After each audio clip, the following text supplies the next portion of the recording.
In ka badan 100 arday oo arag gala ayaa si bilaash ah wax uga baran jiray iskuulka Nasiib ee dadka arag gala ay wax ku bartaan. Haddase waxaa iskugu soo haray 40 arday dhibaato la xiriirta inta badan ardayda oo sii wadan waayay waxbarashadooda. Iskuulka oo aan lahayn gaadiid soo qaada isla markaana dib ugu celiya guryahooda.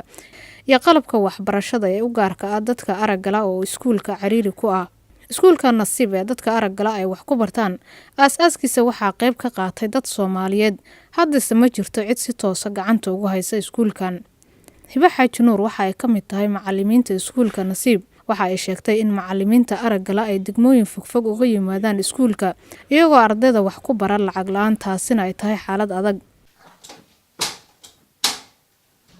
والله horta iskuulkan dhibaatada haysto waxa ugu horeeya 40 oo macalinkiisu ka badan way joogan arday oo arag la laakiin dhibaatada taal waxay tahay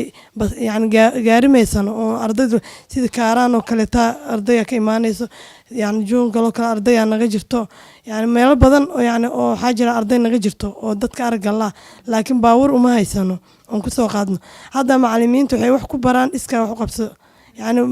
معلنك ما أنت أنا وإحنا برا وحكي ماذا سيبيانو ترسبول مسينو مشار مسينو يعني أنت أساسا نوصل قرش جري أنت تعود لي دونا كل وحي عبرت أذين كون أرض أساسا كل فايدستان أنا قاعد أدور أبو ذملين مركب مد نجحين الناس وحتى هاي أنا عصي يعني جعلنا إن نجار سيسين يعني إذا كوريال إذا كان ما شاء الله إن ضدك حقوق أما ضدك دبعتي إن ضح قد بسين أجعشين ما شاء الله خير الله ينسيه waxaan jeclaan lahayn waxbarashada arag dadka arag gala qalab badan ka maqan yani mashiinka kale ta makiinada wax lagu garaaco saacadii hadlaayo dadka arag gala ay wax ku baran lahaayeen Maxamed Khaliif Cumar oo isaguna ah macallin arag gala waa maamulaha iyo mid ka mid ah macallimiinta iskuulka Nasiib waxa uu ka codsanayaa dawladda inay garab istaagto si aysan meesha uga bixin rajada dadka arag gala ee hamiga u leh waxbarashada runtii maartay waa jirtaa taageero aan marmar helno laakiin ma aha taageero joogto ah waa waxa aan codsahayno oo maartay halkaan aan ugu baaqayno oo ugu fadhino inaan helno taageero joogto ah waxa maqalnaa dawladda inay iskuulo la wareegtay ina maartay iskuuladaas la wareegay oo dawladda ay maartay ay caawis inaan maartay ka mid noqono ayaa maartay aad u rajeynayna maadaama hadda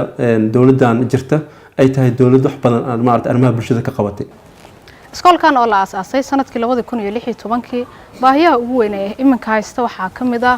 gawaarida ay ku imaan lahaayeen dadku halkan si ay wax u bartaan dad badan oo arag gala oo wax ka barta ayaa ka baaqsaday sida uu noo sheegay maamulaha iskoolka dhibaatooyin la xiriira xagga gawaarida sidoo kale baahiyaha ugu daran ee haysta waxaa ka mid ah dhanka qalabka ay wax ku baran lahaayeen Firdawsi Sahal telefishinka Dalsan Muqdisho